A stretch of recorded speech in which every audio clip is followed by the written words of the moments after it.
ഒരു കാര്യം ഞാൻ പറയാം.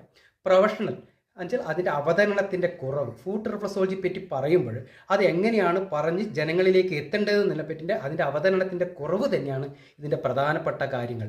അതിനെച്ചാൽ മുൻകാലങ്ങളിൽ നമ്മൾ ശരിക്കും പറഞ്ഞാൽ പ്രോപ്പർ സർട്ടിഫിക്കേഷൻ ഇല്ല ഇതിന്. അത് അങ്ങനെയുള്ള ആൾക്കാരുണ്ട്, തീർച്ചയായിട്ടും അങ്ങനെയുള്ള ഒരുപാട് പേരുണ്ട്. അതുപോലെ തന്നെ സ്റ്റാൻഡേർഡായിട്ട് പ്രോട്ടോക്കോൾ ഇതിനില്ല. അതുപോലെ തന്നെ കെമിക്കൽ ഡെമോൺസ്ട്രേഷൻ ഒട്ടും തന്നെ ഇല്ലാതെ ആ രീതിയിലേക്കാണ് ഇതെല്ലാം വരാനുള്ള കാരണം. അതുപോലെ തന്നെ നമുക്ക് ഇതിനെപ്പറ്റി ഇത് ശരിയായ ചികിത്സയാണോ എന്ന സംശയം എല്ലാ ആൾക്കാരുടെ മനസ്സിലും ഉണ്ട്. അതെങ്ങനെ വളർന്ന് വന്നുകൊണ്ടിരിക്കുകയായിരുന്നു. അത് ഫലം ഉടൻ തന്നെ കിട്ടുമെന്നുള്ള പ്രതീക്ഷയാണ് പലർക്കും.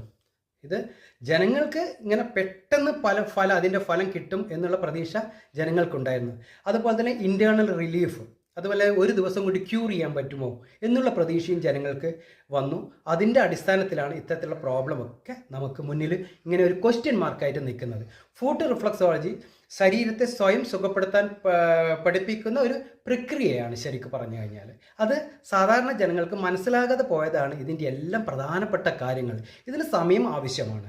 ഇത് എത്ര സെക്ഷൻ എന്നുള്ളത് സർട്ടിഫൈഡ് ആയിട്ടുള്ള ഫുഡ് റിഫ്ലക്സോളജിസ്റ്റ് അഥവാ പ്രാക്ടീസർ നിങ്ങളോട് പറയുന്നതായിരിക്കും. അത് മനസ്സിലാക്കിയിട്ട് വേണം നിങ്ങളിത്